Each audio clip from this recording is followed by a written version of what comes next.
To do a blind hem, there's two ways to get to this stitch. Notice it is stitch number 19 in row 1, so we can go up to the stitch menu button, select row 1 and stitch number 19. The other way to double check that you've gotten to the right stitch is that you went ahead and it told you the foot D. D is the blind hem foot.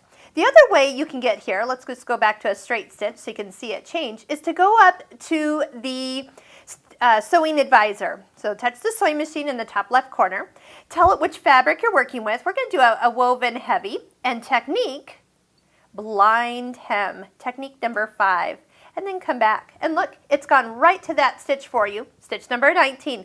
But notice if we had picked a different fabric such as a stretch heavy, and come back, it would have picked the stretch blind hem, which is stitch number 18.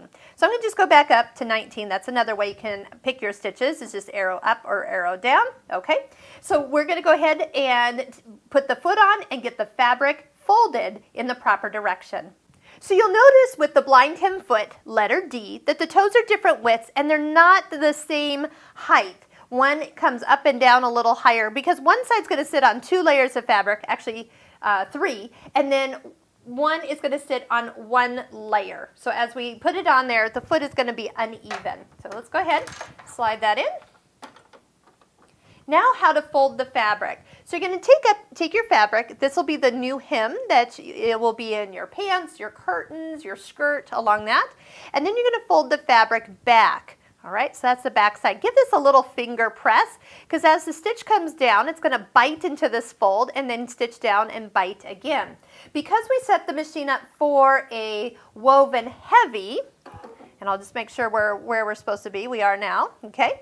The bite is a little bit deeper than if this was a woven light fabric, so it wouldn't be as far of a bite. Now notice the needle is over here on the left side. The first thing it's going to do is come down into the fold of the fabric. So if we need to make it any wider, because we missed the fold because of the thickness of fabric, we could do that right now. I see that I've hit just a little bit of that fold, so now I'm ready to go. So I'm going to just go ahead and stitch. I'm keeping the fold of the fabric hugged up against that bigger toe that's on the right side. And just stitch all the way down. Just perfect every time. And then we'll just use the thread cutter. I'll lift the foot up.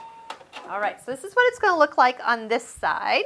And I always tell my students, if you've done it right, these stitches are consistent. And they are. They're a little big, but tell you the truth, if we had cream thread on, you wouldn't see this at all. So maybe this isn't as heavy as I thought it was. Maybe more of a medium woven fabric won't take that as big of a bite, and that would be changed. So you can adjust the width or bite of the stitch, or you can change the weight of the fabric just to get a little bit smaller bite. Smaller the better, but again, if this was matching thread, you wouldn't see it at all. So again, consistency is actually what you're after, so this would pass in my book, and that is how easy a blind hem is.